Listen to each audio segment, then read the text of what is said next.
Assalamualaikum warahmatullahi wabarakatuh. Salam sejahtera untuk kami semua. Yang terhormat Ibu Dr. Happy Awan Cahayanti sebagai mentor dan Kepala Puskesmas Tabelan. Yang terhormat Bapak Ahmad Soleh SST sebagai Kepala Tata Usaha Puskesmas Tabelan. Yang terhormat Bapak Ibu hadirin yang berbahagia. Saya ucapkan selamat datang kepada para hadirin semua.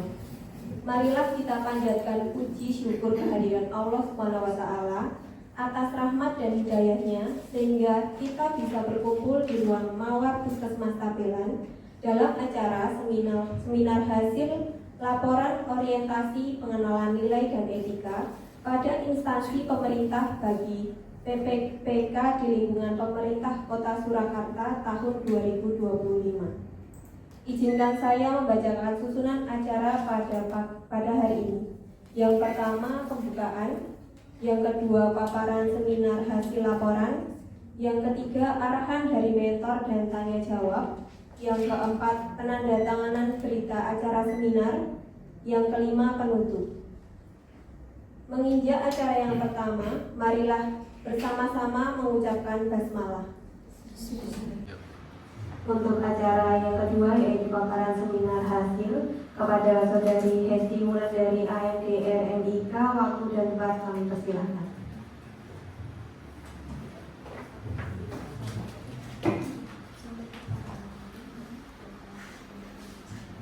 Sebelumnya, Assalamualaikum warahmatullahi wabarakatuh. Yang terhormat Dr. Happy Awan Cahayanti selaku Kepala Puskesmas Tabelan. Yang terhormat Bapak Ahmad Soleh selaku Kepala Tata Usaha Puskesmas Tabelan, dan teman-teman dan para hadirin yang berbahagia pada siang hari ini. Di sini saya akan memaparkan seminar hasil laporan mengenai orientasi pengenalan nilai dan etika pada instansi pemerintah bagi PPPK di lingkungan pemerintah Kota Surakarta. Dengan saya, Hesti Wulandari AMD RMIK, jabatan sebagai Perekam Medis Terampil di Puskesmas Tabelan. Dengan pelaksanaan orientasi angkatan 2 dibuka pada tanggal 16 Mei 2025, dilanjutkan dengan LMS Solowasis 21 Mei sampai dengan 9 Juni 2025, lalu evaluasi akademik tanggal 10 sampai 11 Juni 2025, remedial 12 sampai 13 Juni 2025, orientasi tempat kerja 12 sampai 24 Juni 2025, seminar 25 sampai dengan 26 Juni 2025, evaluasi pelatihan 25 sampai 26 Juni, dan penutupan akan dilakukan lebih lanjut. Latar belakang, pegawai pemerintah dengan perjanjian kerja yang baru diangkat wajib mengikuti orientasi. Orientasi ini bertujuan untuk memperkenalkan nilai-nilai, tugas, dan fungsi aparatur sipil negara kepada pegawai pemerintah dengan perjanjian kerja. Orientasi ini penting dilakukan mengingat latar belakang pegawai pemerintah dengan perjanjian kerja yang berasal dari aparatur sipil negara tentunya memerlukan pemahaman tentang nilai dan fungsi aparatur sipil negara sebelum terjun ke lingkungan birokrasi pemerintahan. Bab 2, nilai dan etika pada pemerintah Kota Surakarta dengan visi Kota Surakarta, yaitu mewujudkan Surakarta sebagai kota modern, sebagai kota budaya yang modern, tangguh, gesit, kreatif, dan sejahtera. Adapun misinya, yang pertama untuk meningkatkan kualitas kesehatan masyarakat yang tangguh, 2. memperkuat pertumbuhan ekonomi yang adaptif dan berkelanjutan, 3. mewujudkan tata ruang dan infrastruktur kota yang mendukung pemajuan kebudayaan dan pariwisata, 4. meningkatkan kualitas dan daya saing pemuda dan masyarakat umum di bidang pendidikan, ekonomi, seni budaya, dan olahraga, 5. mengembangkan tata kelola pemerintahan dan pelayanan publik yang gesit dan kolaboratif berlandaskan semangat gotong royong dan kebinekaan, 6. mewujudkan kemakmuran dan kesejahteraan bersama warga kota yang berkeadilan dan inklusif, 7. mewujudkan daerah yang kondusif dan kerukunan antar umat beragama dalam rangka kehidupan masyarakat yang saling menghormati. Bab 3, nilai dan etika organisasi dan profil OPD. Profil, Dinas Kesehatan merupakan unsur pelaksana urusan bidang kesehatan yang menjadi wewenang daerah yang dipimpin oleh Kepala Dinas Kesehatan. Dinas Kesehatan berkedudukan di bawah dan bertanggung jawab kepada Wali Kota melalui Sekretaris Daerah. Unit kerja Dinas Kesehatan terdiri dari 2 rumah sakit, 17 puskesmas, 26 puskesmas pembantu, 1 instalasi farmasi, dan 1 laboratorium kesehatan. dengan visi pelayanan Dinas Kesehatan, mewujudkan Dinas Kesehatan Kota Surakarta dengan kerja ikhlas dalam memberikan pelayanan prima. Ada tiga misinya. Yang pertama, memberikan pelayanan prima yang berorientasi pada kesesuaian peraturan perundangan yang berlaku, keterbukaan informasi dan kejelasan. 2. Meningkatkan kualitas SDM aparatur secara periodik dan berkelanjutan. 3. Mengembangkan sarana dan prasarana serta memutakhirkan teknologi informasi. Dengan tujuan umumnya, untuk meningkatkan kualitas pembangunan kesehatan masyarakat yang berkelanjutan. Adapun tujuan khususnya, yang pertama, indeks keluarga sehat tercapai. 2. Penurunan angka kematian ibu. 3. Penurunan angka kematian bayi. Profil Puskesmas Kabilan. Pusat Kesehatan Kabilan, selanjutnya disebut Puskesmas Kabilan, merupakan salah satu puskesmas di Kota Surakarta yang memiliki 4 wilayah kelurahan binaan. Yang pertama ada Kelurahan Stabilan, Kelurahan Keprabon, Kelurahan Ketela, dan Kelurahan Timuran. Dengan visi Puskesmas Kabilan menjadi pusat pelayanan kesehatan modern yang berkualitas untuk mewujudkan masyarakat yang sehat, mandiri, tangguh, dan berbudaya. Dengan misi Puskesmas Kabilan, 1. Memantapkan manajemen tata kelola puskesmas yang profesional, efisien, efektif, dan kolaboratif. 2. Meningkatkan pelayanan puskesmas yang gesit, terpadu, dan bermutu dengan mengutamakan keselamatan pasien. 3. Mendorong kemandirian masyarakat untuk berperilaku hidup bersih dan sehat sebagai upaya kesehatan komprehensif berkelanjutan. Dengan program kegiatan pendukung visi, program yang dilakukan untuk mendukung visi yaitu melakukan tata nilai Puskesmas Kabilan yaitu PITA. Dengan P. Profesional, memiliki kemampuan, keterampilan, kompetensi dalam memberikan pelayanan kesehatan sesuai prosedur yang ditetapkan berdasarkan standar profesi dari masing-masing jabatan. I. Inovatif, mencurahkan segala kemampuan diri dalam berpikir untuk menciptakan sesuatu yang baru dan modern bagi kesehatan masyarakat dan lingkungan. T. Tanggap, memberikan respon segera dengan cepat sesuai dengan sumber daya. A. Adil, memberikan pelayanan tanpa membedakan status pelanggan atau sasaran program. R. Ramah, bekerja dengan melayani 5S, senyum, salam, sapa, sopan, dan santun. Dengan tugas pokok dan fungsi perekam medis sesuai dengan Permen-An RB nomor 30 tahun 2013. 1. Mengidentifikasi kebutuhan formulir dalam menyusun sistem informasi manajemen rekam medis manual berbasis kertas. 2. Mengidentifikasi kebutuhan isi dan data dalam formulir dalam penyusunan sistem informasi manajemen rekam medis manual berbasis kertas. 3. Melaksanakan rekam medis di tempat penerimaan pasien baru dan lama rawat jalan untuk melakukan wawancara untuk mengisi identitas pribadi data sosial pasien rawat jalan. 4. Melaksanakan rekam medis di tempat penerimaan pasien baru dan lama rawat jalan untuk membuat dan memutakhirkan kartu indeks utama pasien rawat jalan. 5. Melakukan penyimpanan rekam medis untuk mensortir rekam medis rawat jalan. 6. Melakukan penyimpanan rekam medis untuk menyimpan rekam medis. 7. Melakukan pengambilan kembali rekam medis untuk didistribusikan ke unit terkait. Bab 4. Rencana dan hasil kerja P3K. Dengan identifikasi isu, belum tercapainya pemanfaatan pendaftaran antrian online melalui mobil JKN bagi peserta jaminan kesehatan di Puskesmas Kabilan yang berdampak tidak tercapainya target antrian online mobil JKN. Isu yang diangkat, kurangnya pengetahuan pasien tentang langkah-langkah pendaftaran antrian online melalui mobil JKN. Gagasan yang diangkat, sistem informasi antrian pendaftaran mobil JKN atau SIAP JKN. Tahapan identifikasi isu, berkomunikasi dan konsultasi dengan mentor mengenai permasalahan yang ada, yaitu kurangnya pengetahuan peserta jaminan kesehatan Puskesmas Kabilan tentang langkah-langkah pendaftaran antrian online melalui mobil JKN. Lalu disetujui mentor mengetahui masalah yang dihadapi dan menyetujui untuk pembuatan video edukasi dan edukasi melalui WA tentang langkah-langkah pendaftaran antrian online melalui mobil JKN. Merencanakan dan atau merancang aktualisasi, meminta persetujuan mentor tentang pembuatan video dan edukasi melalui WA tentang langkah-langkah pendaftaran antrian online melalui mobil JKN, lalu disetujui untuk pembuatan video edukasi dan edukasi melalui WA.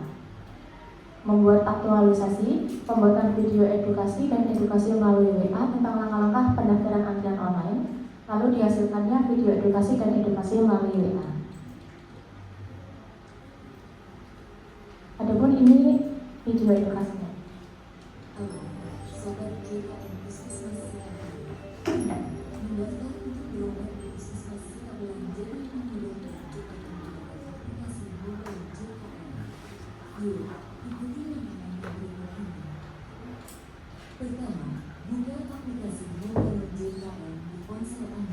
Pastikan Anda sudah login dengan menggunakan NIK dan password yang terdaftar. Di halaman utama, pilih menu pendaftaran pelayanan, antrian untuk mendaftar. Pilih menu Vaskes tingkat pertama. Jika satu akun digunakan untuk beberapa anggota keluarga, pilih nama peserta yang ingin didaftarkan. Pastikan Vaskes tingkat pertama berada di Puskesmas Setabelan. Tentukan poli tujuan sesuai kebutuhan pelayanan. Tentukan tanggal kunjungan dan nama dokter sesuai kebutuhan pelayanan. Isi keluhan atau gejala penyakit yang akan dikonsultasikan. Setelah data terisi dengan lengkap, klik simpan. Pastikan nomor antrian keluar setelah selesai melakukan pendaftaran. Sistem akan menampilkan nomor antrian dan informasi kunjungan. Tunjukkan nomor antrian ini pada petugas saat datang ke puskesmas dan mohon datang sebelum jam pendaftaran berakhir. Yuk, manfaatkan mobile JKN. Daftar ke Puskesmas Setabelan kini lebih mudah dan cepat. Gunakan mobile JKN untuk layanan kesehatan lebih praktis. Selanjutnya melaksanakan aktualisasi dengan menyiapkan video edukasi di ruang tunggu dan edukasi melalui WA kepada 5 orang setiap harinya. Diharapkan peserta jaminan kesehatan Puskesmas Setabelan dapat mendapat pengetahuan tentang langkah-langkah pendaftaran antrian online melalui mobile JKN.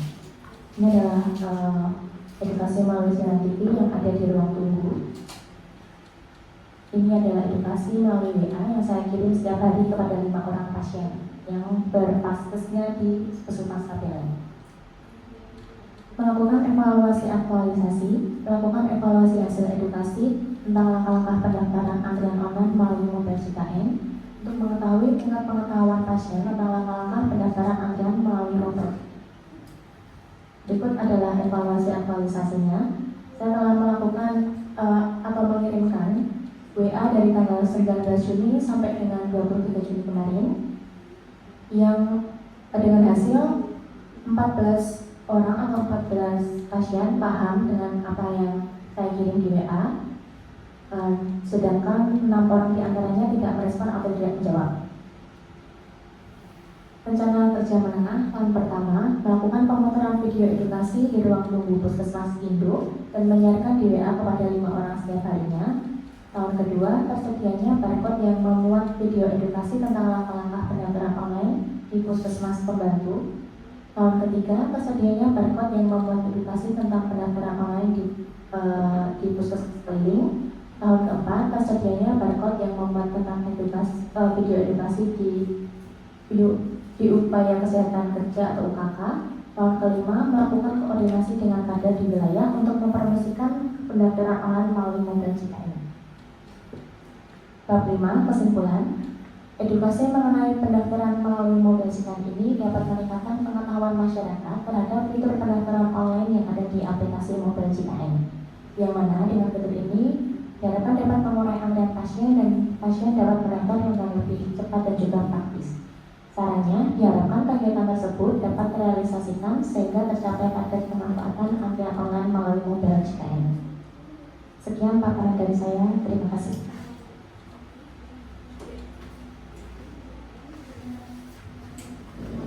Baik, untuk selanjutnya kami persilahkan Ibu Dr. Happy untuk memberikan saran dan masukan kepada saudari Happy.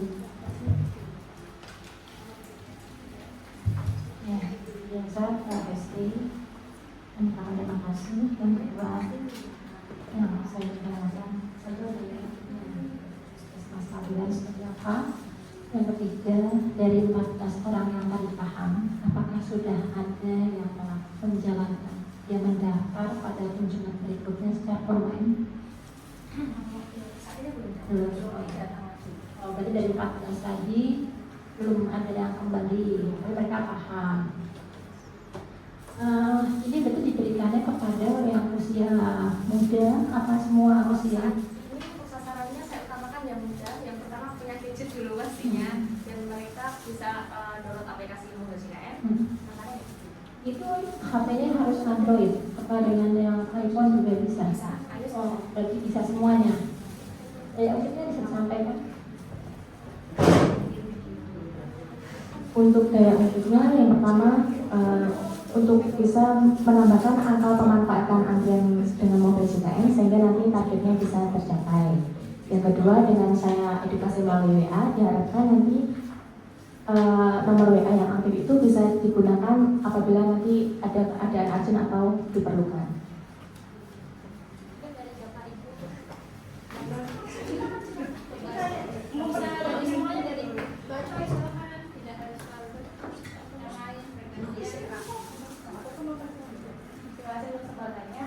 Minta tolong Mbak Esi di yang slide WA.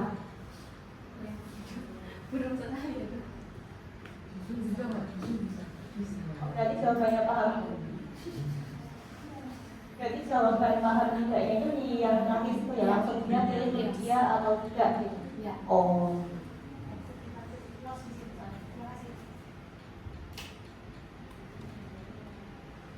Ya, sedikit menambahkan nih karena ini bagus sekali ini sudah ada edukasi melalui WA juga, kemudian juga tutorial cara pengisian dari JKN mobilnya melalui TV di ruang tunggu di puskesmas Tabelan. Jadi beberapa pasien itu memang ada yang menunggu sambil melihat ke TV, mungkin ada yang tidak. Bagaimana kalau alangkah baiknya misalkan 1 minggu sekali atau dijadwalkan seminggu berapa kali sebelum jam pendaftaran dibuka, pasien itu kan sudah menunggu di depan puskesmas. Nah, itu bisa disosialisasikan terlebih dahulu agar nanti saat di dalam pasien itu juga ada yang sambil lihat TV. Jadi disampaikan cara-cara untuk mendaftar JKN mobile kepada pasien yang telah menunggu di luar puskesmas, dan disampaikan juga nanti jika ada yang tidak jelas bisa melihat ke layar televisi karena videonya juga sudah ditampilkan di layar televisi. Ini bisa saja, terima kasih.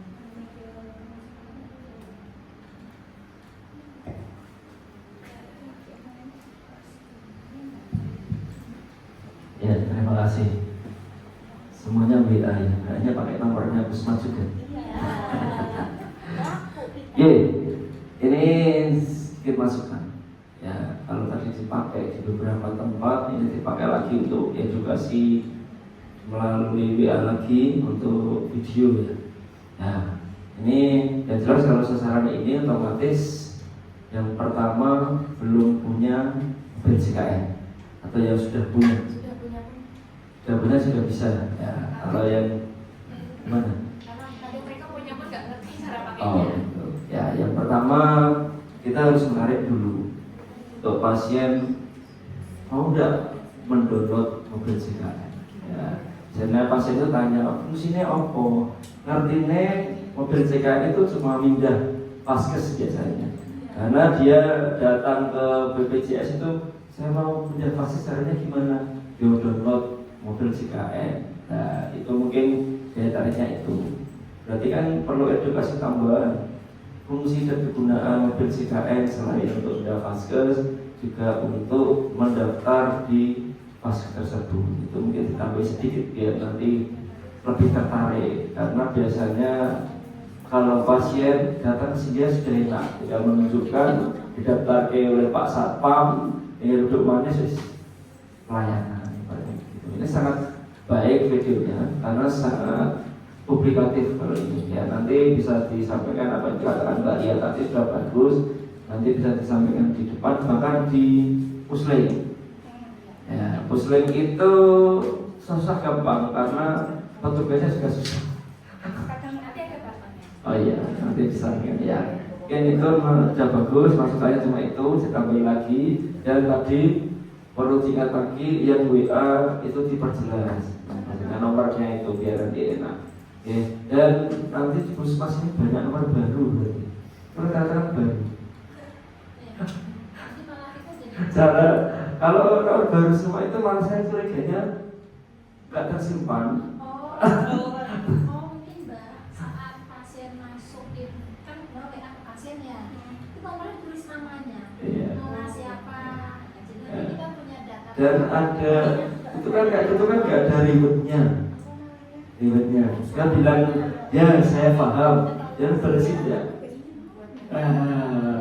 Harusnya terima kasih sudah paham apa yang kita sampaikan. Nah, itu lebih ada ribetnya yang lebih bagus, itu lebih mengorakkan orang. Ya mungkin itu, terima kasih.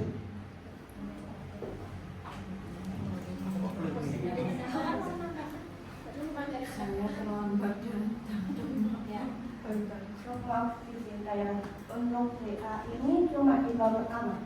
Maksudnya untuk yang WA random 5 orang itu tahun pertama kok otomatis 2, 3, 4, 5-nya juga seperti kalau 5 tahun tetap targetnya 5 terus. Iya, 5 berarti yang baru-baru ya, yang belum pernah WA ya. Iya.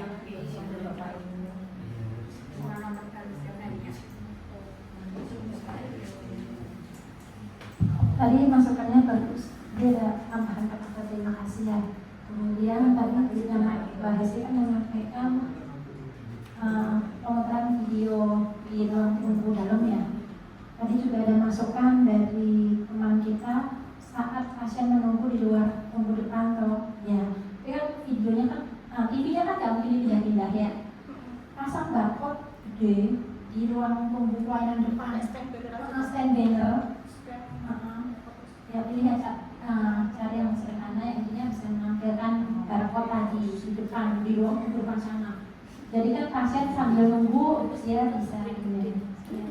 Tapi bisa lagi. Ya boleh bisa lagi di meja pendaftaran, meja screening depan ya berarti ya.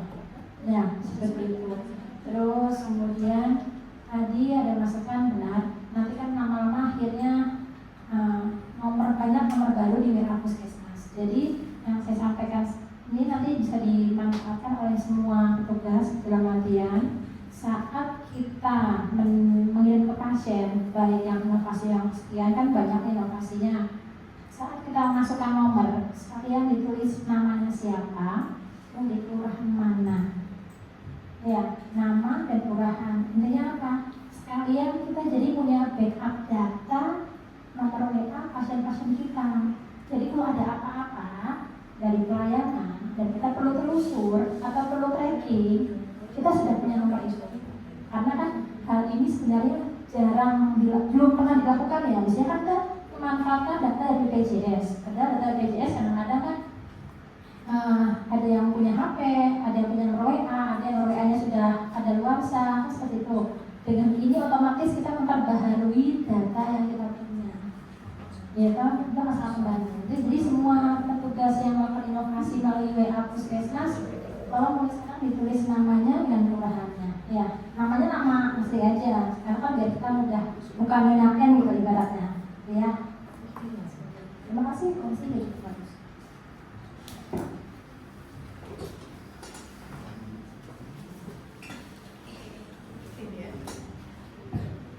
Terima kasih Bapak Ibu.